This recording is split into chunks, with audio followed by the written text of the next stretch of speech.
हम लोग द्वितीय तत्पुरुष समास पढ़ लिए, तृतीय तत्पुरुष समास पढ़ लिए। अब पढ़ना है चतुर्थी तत्पुरुष समास, क्योंकि तो सप्तमी तक चलेगा हमारा, है ना।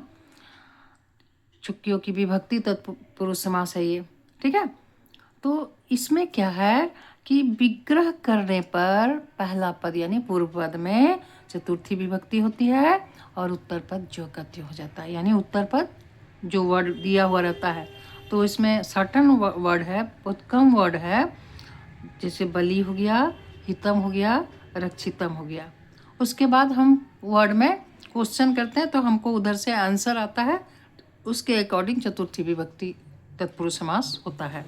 जैसे यहाँ पर है बलि पहला वर्ड, तो काक बलि।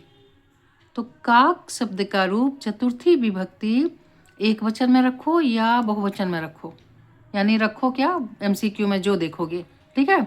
तो चतुर्थी विभक्ति में काका या काकेभ्य बलि, ठीक है।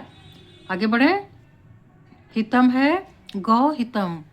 गौ शब्द का रूप चतुर्थी विभक्ति एक वचन होता है गवे और बहुवचन होता है गोभ्य हितम। इसको चतुर्थी विभक्ति में लाए। हित शब्द हमारा दिया हुआ है, हित को ज्यों का त्यों ले आए। उसके बाद है गौ रक्षितम, रक्षित शब्द भी है, तो गौ का चतुर्थी विभक्ति एक वचन में गवे, बहुवचन में गोभ्य रक्षितम। अब है कि दूसरा जो वर्ड है हम उसको कैसे सॉल्व करेंगे। तो है यहाँ पर यूप दारू।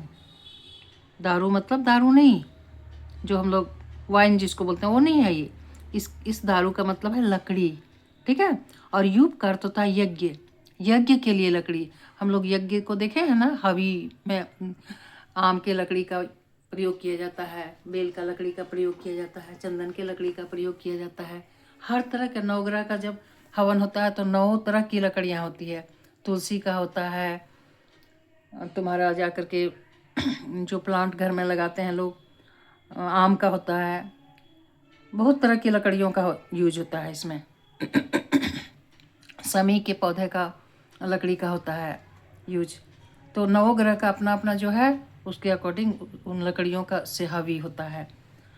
तो यहाँ पर है यूप दारू, तो यूप यानी चतुर्थी विभक्ति यूपाय दारू जो कहते हो लिखा जाएगा। वास स्थानम, किसके लिए स्थान, क्वेश्चन करोगे, वो किसके लिए स्थान, वास के लिए, रहने के लिए स्थान, तो वासाय स्थानम, ठीक है। पाठशाला, किसके लिए शाला, पढ़ने के लिए, तो पाठायशाला। इस तरह से हम लोगों का चतुर्थी तत्पुरुष समास बनता है। अभ्यास करो, देख लो, अभ्यास करने में एमसीक्यू दिया हुआ रहेगा, ठीक है। तो हम लोग देखेंगे कि क्या एमसीक्यू में क्या कह रहा है भाई। रहा अर्थ, अर्थ का मीनिंग ही होता है के लिए, के लिए, ठीक है। तो पुल्लिंग में अगर अर्थ रहेगा, पुल्लिंग विसर्ग मतलब पुल्लिंग, ठीक है, तो अयम हो जाएगा। यहाँ है ईदम शब्द, ईदम, ईदम, ठीक है। यह मूल शब्द यही है, ठीक है। यह तो पुल्लिंग में रहेगा तो अयम हो जाएगा, स्त्रीलिंग में रहेगा तो यम हो जाएगा, नपुंसक लिंग में रहेगा तो ईदम हो जाएगा। अगर द्विजार्थ रहेगा, द्विज, द्विज का अर्थ होता है ब्राह्मण, अर्थ मतलब के लिए, ब्राह्मण के लिए, तो विसर्ग अगर रहेगा तो अयम लगाएंगे। बड़ी की मात्रा रहेगा यानी स्त्रीलिंग रहेगा तो यम लगाएंगे, द्विजाय यम। और म हलंत रहेगा यानी नपुंसक लिंग रहेगा तो द्विजा इदम। इस तरह से अर्थ के लिए हुआ, ठीक है। अब है कुछ अभ्यास करने के लिए, यहाँ पर यहाँ से दे दिए, ये तो समझा दिए, ये यहाँ से दे दे रहे हैं।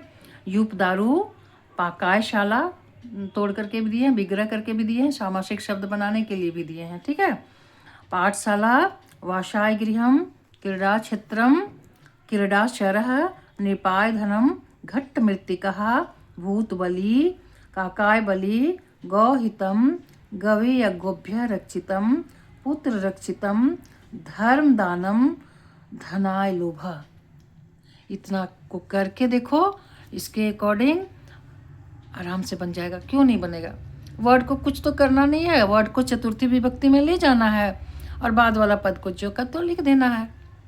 या एमसीक्यू जब सैंपल बनाते हो तो देखो उसमें करके सब मिलेगा, ठीक है, देखो करके।